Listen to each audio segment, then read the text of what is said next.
Goeiemôre julle. Dit is weer ek, Pastoor Nikkie Besuitnout. Ek was so rukkie afgewees want ek sukkel 'n bietjie met my rekenaar, die batterytjie het opgepak en so aan. But anyway, hier's ons. Ek groet julle in die wonderlike naam van ons Here Jesus. En ek wil vandag oor 'n baie belangrike saak met julle as kinders van die Here praat. En miskien wil ek dit die gedagte noem, die krag van die kruis, die krag van die kruis. Ek wil ook 'n vraag vra wat ek al baie meer in hierdie 44 jaar wat ek 'n pastoor is. Het ek al 'n paar keer gehad mense na my toe kom en wil ek moet saam met hulle bid want hulle glo hulle het een of ander duiwel wat moet uitgedryf word. En dan kom die vraag is, kan 'n Christen werklik duiwel in hulle hê, duiwel besete voed en so aan. En die grootste rede hiervoor is onkunde. Hoor wat ek vir jou sê. 2 Petrus 1 vers 3 lees ons hierdie woorde. Mag genade en vrede vir julle vermeerder word deur die kennis, hoor nou, deur die kennis van God en die Here Jesus ons Here. Die YouVersion sê dit vir my baie mooi, hy sê dit so. Sy goddelike krag het vir jou en my, vir ons alles geskenk wat ons nodig het om elke dag godvrugtig te lewe, om elke dag te lewe en om hom te dien. Dit kom deurdat ons hom ken wat ons geroep het, deur sy heerlikheid en mag, deur dit te doen, het hy aan ons die kosbaarste en allergrootste gawes geskenk wat hy beloof het. Daardeur kan julle die verderf ontvlug wat deur begeerlikheid in die wêreld werksaam is en deel kry aan die goddelike natuur. Die vraag onmiddellik wat ons nou wil vra is, wat is die goddelike natuur? Dit is 'n ingesteldheid wat in ons is, wat God gerig is, om elke dag ons lewe so te lewe, dat ons vir die Here kan toon, dat ons het hom lief, en dat ons hom glo, en dat ons hom dien. Nou, iemand het iets eendag baie interessant gesê, dat byvoorbeeld, your attitude will determine your altitude. Hoe hoog jy gaan vlieg. Your attitude will determine your altitude. En nog iets wat, whatever can get your attention will get your direction. Wanneer iemand nie kennis het van God en van Jesus nie, dan vra hulle vrae soos, is ek duiwel besete? Of het ek 'n duiwel in my? En nou is die vraag, wat is hierdie kennis wat God wil hê ons moet weet? 1 Korintiërs 1 sê die boodskap van die kruis is dwaasheid in die oë van die wêreld. Maar vir ons as gelowiges beteken die kruis baie. 1 Korintiërs 2 vers 2 kom die groot apostel Paulus by die gemeente van die Korintiërs en hierdie Korintiërs gemeente het baie probleme gehad. Dit het vir Paulus 'n harde tyd gegee. Maar toe hy by die deur instap, te sê vir hulle hierdie woorde, 1 Korintiërs 2 vers 2. Hy sê, want ek het my voorgenem om niks anders onder julle te weet nie, as Jesus Christus en hom as die gekruisigde.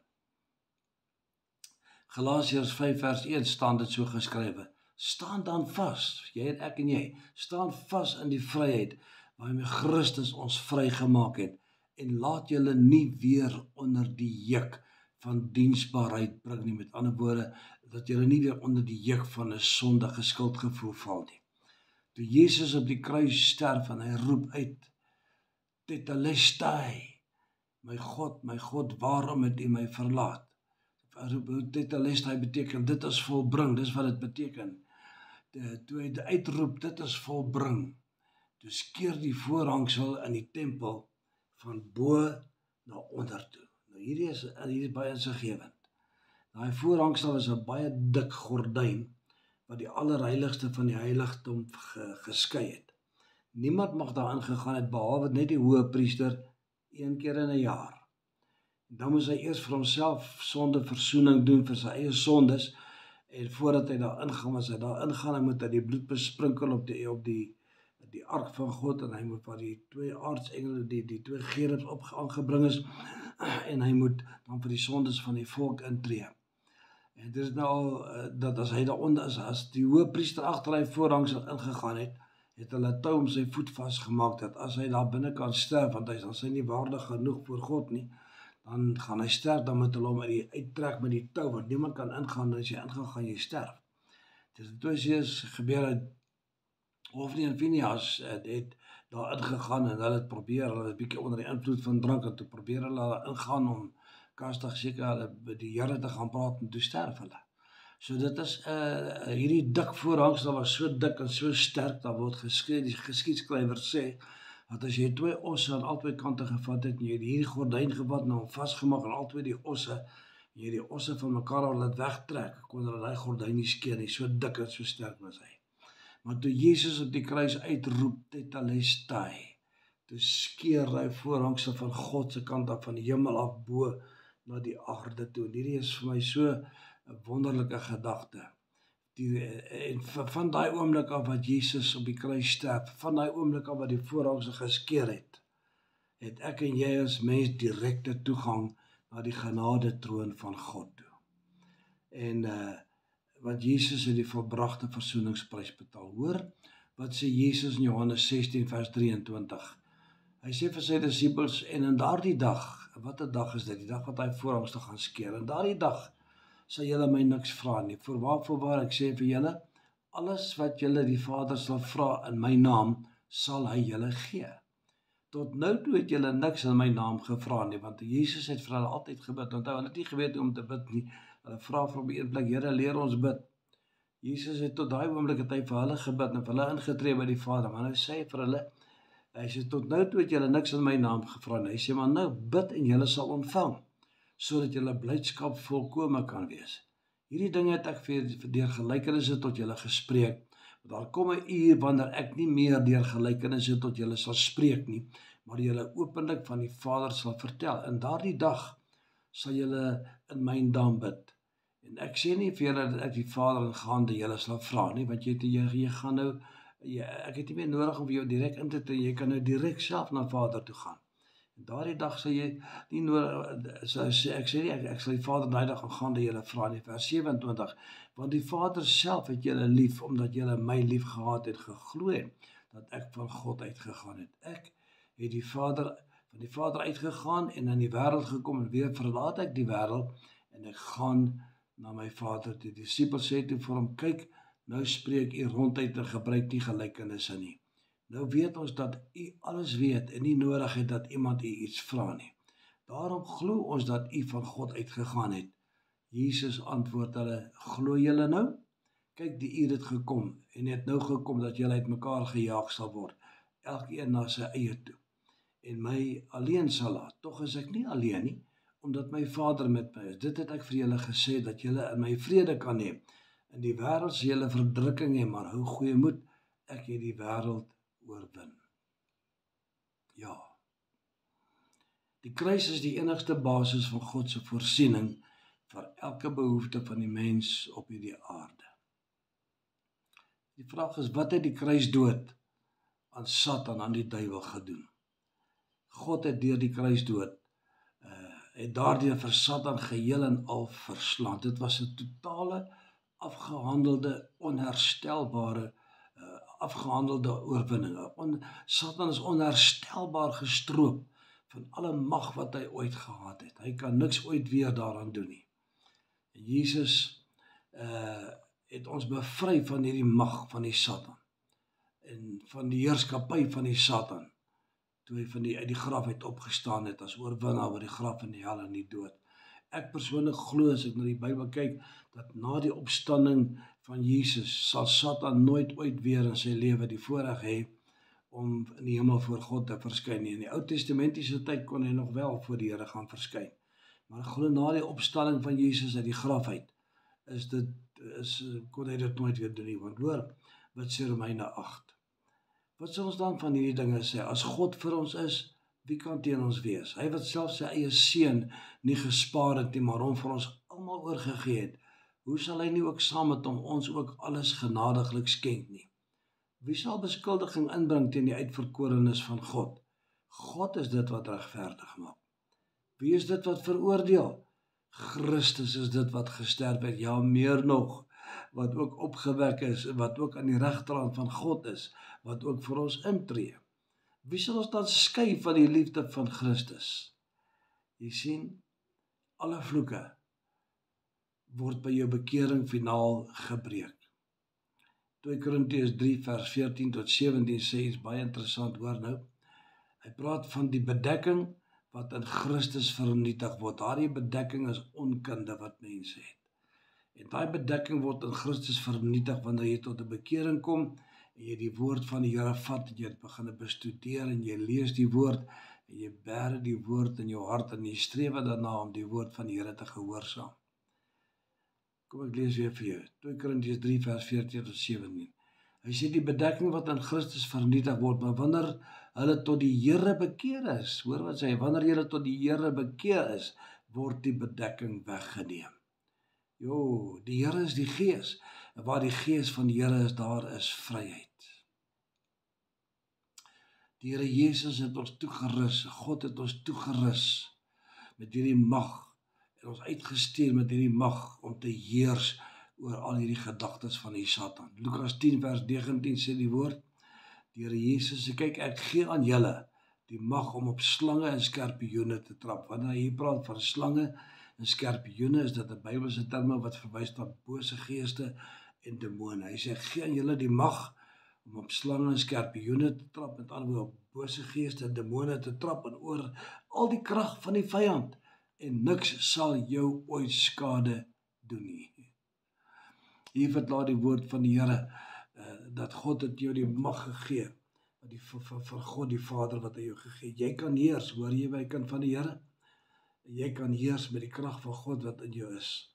Satan is klaar oorwin, die duiwel is klaar oorwin op Golgotha, maar wat hy wel kan doen, die Satan, hoor nou, hier kom die ding, wat hy wel kan doen, hy kan vir ons blind hou, vir die volbragte werk wat Jesus op die kruis van Golgotha gedoen het. En daardeur kan hy vir ons weer 'n slawerny kry, en terwyl dit nie nodig is nie. Galasiërs 3 vers 1 sê hierdie woorde, o onverstandige Galasiërs, wie het julle betower? Who has bewitched you, sê die Engelse woord, baie sterk. Wie het julle betower om die waarheid nie gehoorsaam te wees nie? Julle, voor wie se oë Jesus Christus afgeskilder is, as onder julle gekruisig. Is julle so onverstandig, met ander woorde dat julle so min kennis, dat nadat julle met die Gees begin het, eindig julle nou met die vlees. Met ander woorde, na verloop van tyd het hierdie geesvervulde gemeente so agteruit gegaan, en onder die invloed van mense idees en mense opinies en mense redenasies gekom, dat hulle vir hulle self mense wette gemaak het, en hulle hele lewe begin leef volgens die mense se instellings. En sodoende het hulle vir hulle self op 'n plek gebring, dat hulle weer al hierdie gedagtes begin dink van, ek is magteloos, ek kan die Satan hou vas op my lewe kry, en is ek miskien duiwel besete. En eerder as om in die vryheid van die kruis van die Here Jesus te roem. Al hierdie dinge is om meer hierdie mensgemaakte wette en reëls en regulasies, is om vir mense op 'n plek te bring, dat jy wil meer doen as wat Golgotha van jou vra. Hierdie mensewette beteken, dankie vir die kruis van Jesus, maar weet jy, dis nie genoeg vir my nie. Ek het meer nodig as wat Jesus op die kruis gedoen het. Dit is so 'n klad op die naam van die Here Jesus. En dit is so 'n belediging vir God ons Vader, om te waag om te sê dat die kruis van Christus is nie voldoende genoeg gewees nie. Kinders van die Here, dis 'n belediging. En die woord betower, weet julle, betower skryf hy vir die Galasiërs gemeente. Betower beteken dat 'n toestand van vaagheid te kom, in 'n toestand van jy verval in 'n toestand van vaagheid, en dat die kruisdood van Jesus word ver in jou agterkop vaag weggehou, en jy kyk meer na die invloed wat mense het, en dinge wat mense sê, en goed wat mense vir jou wil vertel, en wat hulle vir jou sê wat jy nou moet dink. En ek dink dit is een rede hoekom ons 'n wonderlike Here Jesus die nagmaal ingestel het. Want elke keer as jy daai bekertjie, die stukkie brood neem en jy vat daai kelkie en jy sit dit in jou lippe, hy sê, doen dit tot my gedagte. Dus dink aan die volbragte werk wat Jesus op die kruis vir jou gedoen het. En die vraag is, hoekom wil Satan die duiwel vir jou blind hou vir die kruis? Want dit is waar hy onherstelbaar verslaan en oorwin is. Ja, As hy kan regkry om jou blind te hou vir die kruis, dan kan hy weer jou lewe vul met leuns. Leuns soos jy's verlore. Leuns soos jy's nie gered nie. Leuns soos jy's nie goed genoeg om hemel toe te gaan nie. Leuns soos jy gaan tog in die hel beland want jy's nie goed genoeg vir die hemel nie. Dis wat hy wil doen wanneer hy vir jou aandag van die kruis af wil wegvat. En dit is wat die duiwel. Galasiërs 3 vers 10 sê, want almal wat uit die werk van die wet is onder die vloek. Bewitched, betower is hierdie woord. En dat niemand deur die wet by God geregverdig sal word nie. Is duidelik. Want die regverdige, die gelowige mens, met ander woorde, die regverdige sal uit die geloof lewe. Galasiërs 3 vers 13 sê, Christus het ons losgekoop van die vloek van die wet deur vir ons 'n vloek te word, want daar is geskrywe, vervloek is elkeen wat aan 'n hout hang, sodat die seun van Abraham na die heidene kan kom in Christus Jesus. Verskoon my. En dat ons die belofte van die Gees deur die geloof kan verkry. Mense het Jesus gekruisig omdat hy nie volgens hulle sieninge en maniere en idees opgetree het nie. En Jesus het gewaarsku dat hulle sal dieselfde met ons doen. Jeremia 17 vers 5 staan dit geskrywe, so sê die Here, vervloek is die man wat op die mens vertrou en vlees sy arm maak, terwyl sy hart ver van die Here afwyk. Hy sal wees soos 'n kaal bos in die wildernis, en hy sal nie sien as die goeie kom nie, maar die plekke, maar dorpplekke in die woestyn bewoon, brakkerig en onbewoonde land. Maar geseënd is die man wat op die Here vertrou, en wie se vertroue die Here is, want hy sal wees soos 'n boom wat by die water geplant is, en sy wortels uitskiet by die stroom, en nie vrees as die hitte kom nie, maar sy blad bly groen, en in die jaar van droogte is hy nie besorg nie, en hy hou nie op om vrugte te dra nie. Maar bedrieglik is die hart bo alle dinge. Ja, verdorwe is dit. Wie kan dit ken? Ek die Here deursoek die hart en toets die niere, om aan elkeen te gee na sy weë, volgens die vrug van sy handelinge. Moenie vir jouself wette maak nie. En die leuns van die duiwel glo van ek is nou so, of ek is te lif, ek is te min werd om hemel toe te gaan, en daai tipe van goed. Jy moet dit nie doen nie. Want die woord van die Here beloof vir jou kinders van God. Hy sê jy moet vas staan in die vryheid waarmee die Here Jesus jou vrygemaak het. Toe jy jou hart en jou lewe vir Jesus Christus gee, dan moet jy die woord van die Here vat en jy moet begin lees en kry kennis van God en kennis van Jesus in jou hart. En dit gaan vir jou die krag gee wat jy mee kan volhard. En staan dan vas in die vryheid, sê Paulus vir die gemeente. 1 Johannes 1 vers 9 sê, as ons sondes bely, God is getrou en regverdig om ons sondes te vergewe en ons van alle ongeregtigheid te reinig. Dis wat Jesus op die kruis gedoen het. In Johannes 1 vers 7 sê, die bloed van Jesus Christus reinig ons van alle sonde. Hoor wat sê, alle sonde, maak nie saak groot, klein, big, wat ook al nie, hy reinig jou van alle sonde, en dis 'n aanhoudende reiniging wat hy doen. Hou op om onder veroordeling te leef. Psalm 8 vers 5 en 6 sê, wat is die mens dat u aan hom dink, die mensekind dat u na hom omsien? U het hom 'n bietjie minder as sy hemelse wese gemaak, en hom met aansien en eer gekroon. En nou volg Sefanja 3 vers 17 op, die Here jou God is by jou. Hy, die kruisman wat red, is vol vreugde oor jou. Hy is stil tevrede in sy liefde. Hy jubel en hy juig oor jou. Christus is dit wat vir jou vrygemaak het. Staan dan vas aan hierdie vryheid, hoor. Ek sluit af met Romeine 5 vers 1 en 2. Omdat ons uit die geloof geregverdig is, het ons vrede by God deur ons Here Jesus Christus, deur wie ons ook deur die geloof toegang verkry het tot hierdie genade waarin ons staan. Genade waarin jy staan. Dis nie inval en uitval uit die genade, inval, vandag is in en môre is uit nie, nee, jy staan permanent in die genade van God, en ons roem in die hoop op die heerlikheid van God. Onthou die woorde wat Paulus vir die Galasiërs gesê het, Galasiërs 5 vers 1. Staan dan vas aan die vryheid, waarmee Christus ons vrygemaak het, en laat julle nie weer onder die juk van diensbaarheid bring nie. Die woorde wat hy vir die Korintiërs gemeente gesê het, toe by die deur instap, 1 Korintiërs 2 vers 2, want ek het my voorgenem om niks anders onder julle te weet nie, as Jesus Christus en hom as die gekruisigde. So kan 'n Christen duiwelbesete wees? Nooit. Want die oomblik wat jy jou hart en jou lewe aan Jesus Christus gee, kom woon die Heilige Gees hier binne in jou hart en hy verseël jou tot op die dag van verlossing.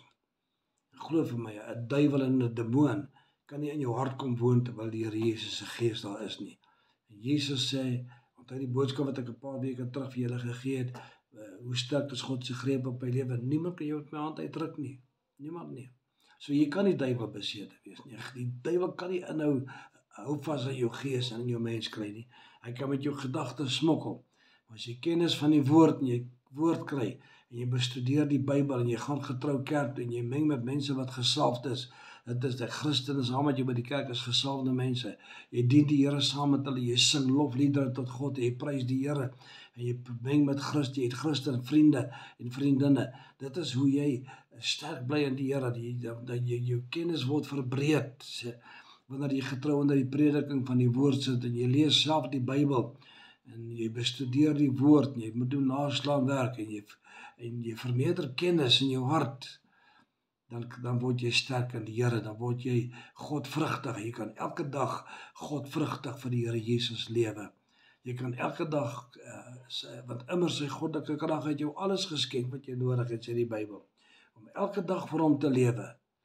Want deur sy groot liefde het hy vir jou, volgens al sy beloftes, het hy vir jou geseën met die goddelike natuur, omdat die Heilige Gees hier binne in jou hart bly. So Christen, staan sterk. Hou vas aan die woord van die Here, hou vas aan my God se beloftes en jou beloftes wat God jou gegee het. En dien die Here met jou hele hart. So, jy kan nie duiwelbesete wees nie. En die krag van die kruis van Jesus Christus is die boodskap wat jy moet vashou. Die Here seën vir jou. Bye-bye.